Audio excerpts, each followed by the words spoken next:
Toujours en compagnie de Jules Torres et Ophélie Roch. On vient d'écouter Arthur Delaporte, porte-parole du Parti socialiste. Jules Torres, on se demande comment Sébastien Lecornu peut se maintenir. On apprend ce soir que le discours de politique générale très attendu par le Rassemblement national et le Parti socialiste avant de prendre la décision de la censure ou non aura lieu mardi. Mardi 15h. Oui, 15h, vous avez l'heure précise. Comment vous sentez les choses ? Ça va évidemment être un week-end extrêmement compliqué pour Sébastien Lecornu. On devrait avoir, ça c'est nos informations, un gouvernement d'ici dimanche soir. Donc soyez attentifs dimanche soir à 19h, chère Stéphanie, parce que vous allez avoir du pain sur la planche avec toutes vos équipes. Pour l'instant, il y a encore des arbitrages. On a l'habitude maintenant de changer de gouvernement. Bien sûr, oui, c'est vrai qu'on a l'habitude. Donc pour l'instant, il y a encore quelques arbitrages. Vous savez que un remaniement ministériel, ça a un compte 35 ministres, plusieurs partis politiques. Ça va pas être d'ampleur celui-ci, manifestement. C'est toujours ce qu'on nous promet. On nous dit attention, ça va être un gouvernement resserré. Finalement, il y a 40 personnes, puis il manquait quelqu'un d'horizon, donc on rajoute. Donc à la fin, je veux dire, il y aura quelques têtes identiques. Ah oui, il y aura quelques têtes identiques. A priori, il n'y aura pas de révolution copernicienne. Voilà. Ce qu'on sait, c'est qu'on va revoir à peu près les mêmes têtes, même si ces dernières heures, on voit bien que par exemple les LR et Bruno Retailleau essayent de monter au créneau pour montrer que bien finalement c'est eux qui ont la domination dans ce gouvernement. Quoi qu'il arrive, la question c'est combien de temps ce gouvernement va durer. Vous avez en effet raison, le discours de politique générale, où il n'y aura pas d'ailleurs a priori de vote de confiance comme l'avait s'était auto-suicidé François Bayrou. Donc là il y aura juste un discours. Est-ce que les oppositions vont censurer dès après le discours de politique générale ? C'est pas sûr. On voit bien dans les propos d'Arthur Delaporte que pour l'instant il y a peut-être pas toutes les raisons, que le Rassemblement national pour l'instant fait attention, mais c'est vrai qu'on voit mal comment Sébastien Lecornu pourrait arriver à obtenir un accord de non-censure sur ce budget, étant donné que le Rassemblement national veut retourner aux urnes, veut une dissolution ou une présidentielle anticipée, et que le Parti socialiste est rompu à des intérêts extrêmement partisans. On l'a bien vu avec l'interview d'Arthur Delaporte. Ils veulent une victoire extrêmement symbolique, l'abrogation de la réforme des retraites, une taxe Zuckman fantasmagorique.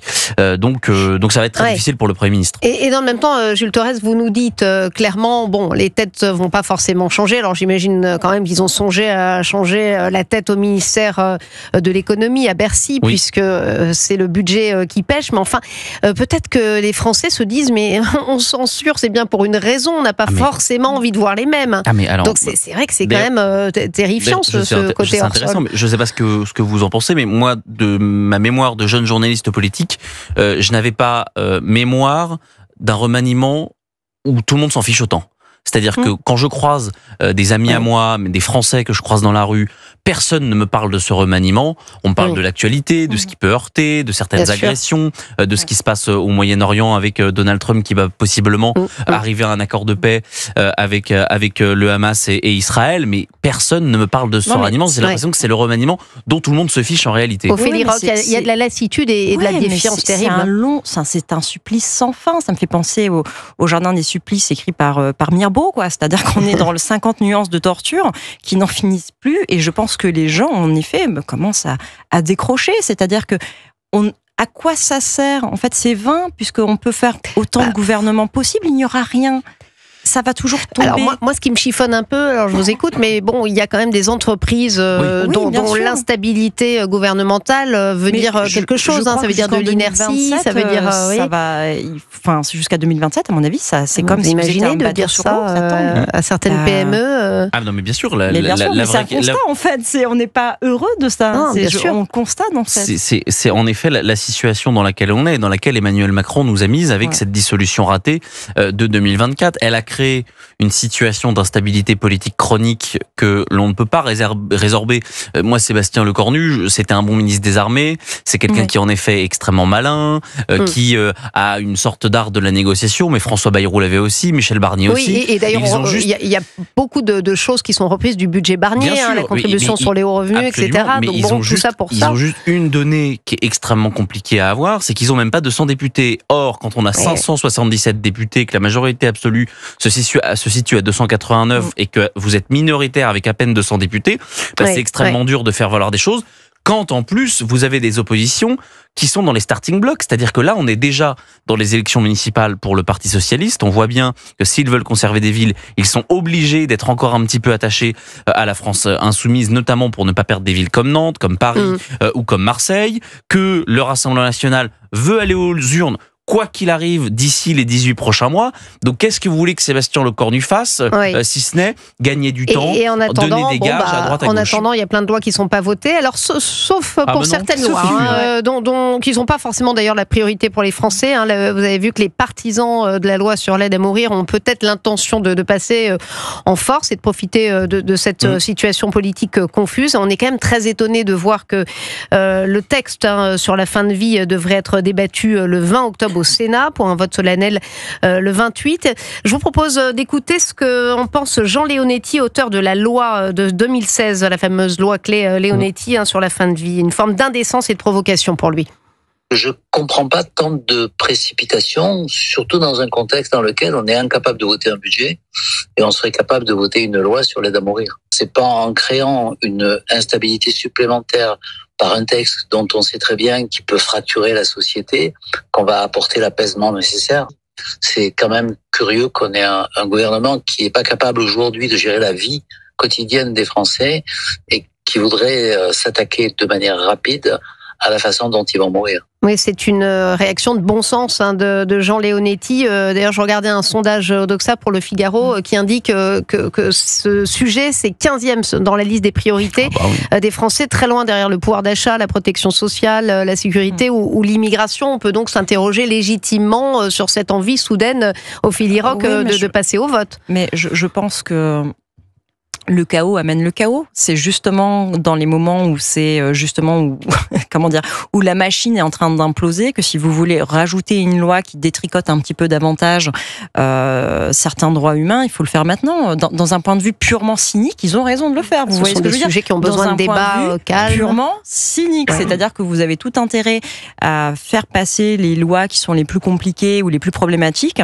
dans des moments de crise en se disant si par miracle ça passe, ça c'est fait. Mais c'est d'un cynisme rare. En fait, ça veut dire que non seulement, en effet, on ne respecte pas du tout la sensibilité des gens, on ne prend pas le temps de débattre de ça, et c'est un vrai problème. Et quelle sera la légitimité de cette loi si elle passe de toute façon ? Parce qu'elle sera passée un peu en coup de vent, sans vrai débat, c'est d'une tristesse rare. Si on a bien besoin de débat sur ce type de loi, Jules Torres, on murmure ici ou là, c'est la présidente du perchoir, Yael Braun-Pivet, qui a poussé pour mettre cette loi, avec apparemment l'accord quand même de Gérard Larcher. Ça, c'est peut-être plus surprenant. Oui, on sait qu'ils entretiennent de très bonnes relations. Moi, j'ai été étonné, pour tout vous dire, quand j'ai vu ce texte inscrit à l'agenda parlementaire, alors qu'on a beaucoup d'autres textes qui sont évidemment, ça ne veut pas dire qu'ils sont plus importants. Le sujet de la fin de vie intéresse les Français. Mais il faut prendre du reste, on sent qu'il y a de la politique politicienne derrière ça, que c'était pour contenter Monsieur Larcher, que c'était peut-être pour contenter Madame Braun-Pivet. Moi, je pense pas que ce soit un texte où il y aura beaucoup de débats, dans le sens où il y a une majorité aujourd'hui de parlementaires, en tout cas à la députation et à l'Assemblée nationale, qui sont favorables à ce texte. C'est je crois 54%.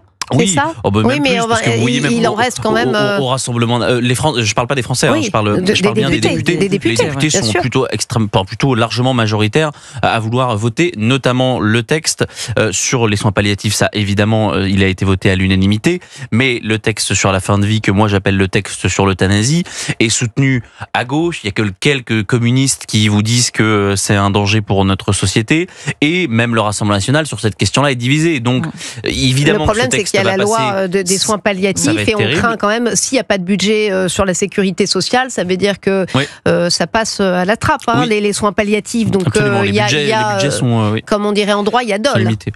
Absolument, il y a dol. Mais en réalité, le sujet majeur, je trouve, c'est qu'il y a des sujets sur le pouvoir d'achat, des sujets sur la simplification, des sujets sur les normes, des sujets sur l'immigration, des sujets sur la sécurité, qui ne vont pas être étudiés parce que certains, à la tête de ce pays, à la tête de cet État, ont décidé que leur agenda personnel était plus important que l'agenda des Français. Bon, restez avec nous, chers auditeurs. On revient dans quelques instants avec Ophélie Roch et Jules Torres. On parlera d'LFI et d'ailleurs un ex-CGTiste qu'on ne peut pas soupçonner d'être d'extrême droite. Lui, claque la porte justement d'LFI dans le Nord. On en parle dans quelques instants sur Europe 1.